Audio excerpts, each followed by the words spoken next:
Thank you. I'm delighted to be able to tell each and every one of you things that you've always wanted to know about the League of Women Voters, but we're always afraid to say something about or ask any questions. Briefly, though, I'll just tell you that I'm a volunteer with the League of Women Voters with our local chapter, which is a county chapter, and I'll go on and tell you a little bit about county chapters a bit later. I am the mother of 2 children. I have always been involved in politics, at least the interesting aspects of government, not necessarily just the candidates. And there is no better place to become involved than with the League of Women Voters. I've been given some questions from the program chairperson, from the audience, for to clarify some of the questions that you might have about the League.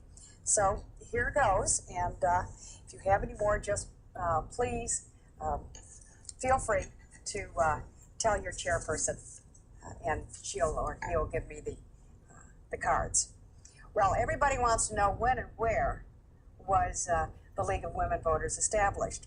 Well, actually, it started way back at the end of the 19th century with the suffrage movement.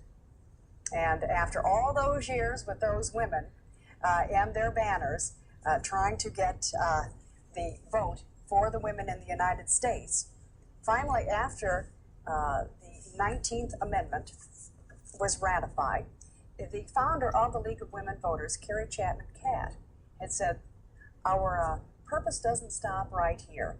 What we have to do is to continue on so that we can educate the voters. And that's why then she proposed a League of Women Voters. Now at that time, it still was only for women voters. The membership, again, was only for women.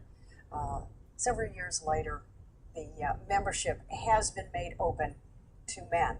So although at every national convention, we keep getting the calls for changing the names to just the League of Voters, most of the membership still says that it historically was should be the same, the League of Women Voters. But we do know in several areas, particularly out west in some of the less populated areas, Idaho, Montana, that those men who are involved in the League of Women Voters are very strong members.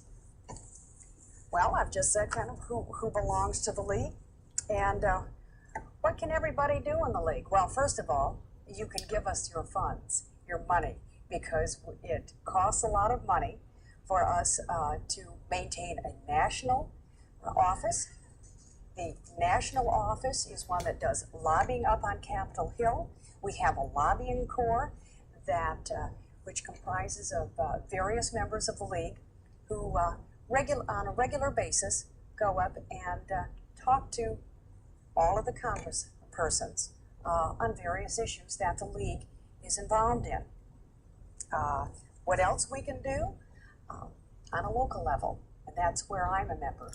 Local levels are those where people really get down to the grassroots, because that's really what the League is. It's a grassroots organization. If you don't like something about your county or your city government, that's what you do. Join the League, you become involved in terms of going to county council meetings, to city council meetings, you monitor them. And then what we have with our local league, we have then resource committees, such as planning, land use committees.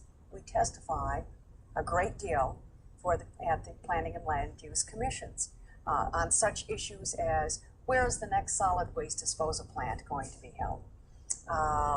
What is also, where are some of the roads going to be? What about the developing some large urban areas?